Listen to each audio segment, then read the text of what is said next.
So, yun na nga guys, nakikita nyo naman sobrang ganda talaga ng ginawa ng papa ko. Kaya hindi talaga yan hindi nyo yan kaya. I mean, hindi yan kaya ng papa nyo. Future is laro lang. So, ayan na nga guys, binubuksan ko na, pero, ayan na. Ang laman yan is guna.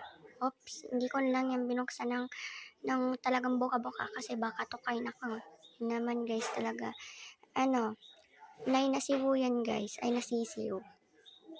Yung Tagalog, sisiw. So yun naman guys, binuksan ko naman tong isa. Tapos ito naman is, ilang sisiw yan? 8 ata yan guys. Basta madami din yan guys. Pero hindi yan lalagpas sa 8. Ewan. Ito naman guys, pangatlo to guys. Ito naman is, ang laman nito is pabo. Oops, hindi ko nga lang binuksan kasi baka kung umalis talaga at makatakas guys. So yun na nga, hanggang silip na lang tayo at mahirap na baka makatakas yun. Ang bilis ng tumakbo niyan. Tumakbo? Ha, may laro. Tapos ito naman guys, pang-apat. Wala itong laman kasi wala pa naman ilalagay. Oops, ayun nga. Pinipilit kong buksan pero hindi talaga mabuksan kasi sobrang higpit ng pakapinto niya. At guys, si Papa nang gumawa niyan. Di yun kaya ng Papa nyo. Diba? Ayun na, sinara ko na lang. So guys, ito na naman. May papakita ulit ako. Ayan naman, sobrang lawak niya. Nabuksan ko na.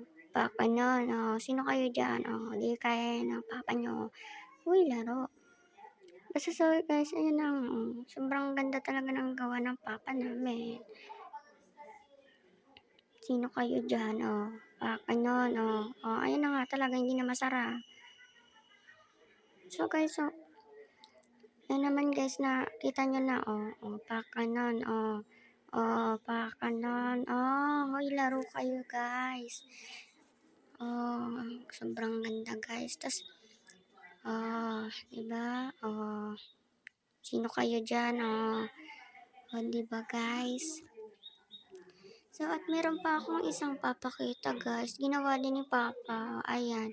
Yung kubo-kubo na yan. Pero, ang nakano naman dyan guys. Hindi pa yung, dyan. Yung cover. Yan. Yan, ayan. Tapos ito naman guys, pabo. Na guys. Yun naman, gawa din yan ni Papa.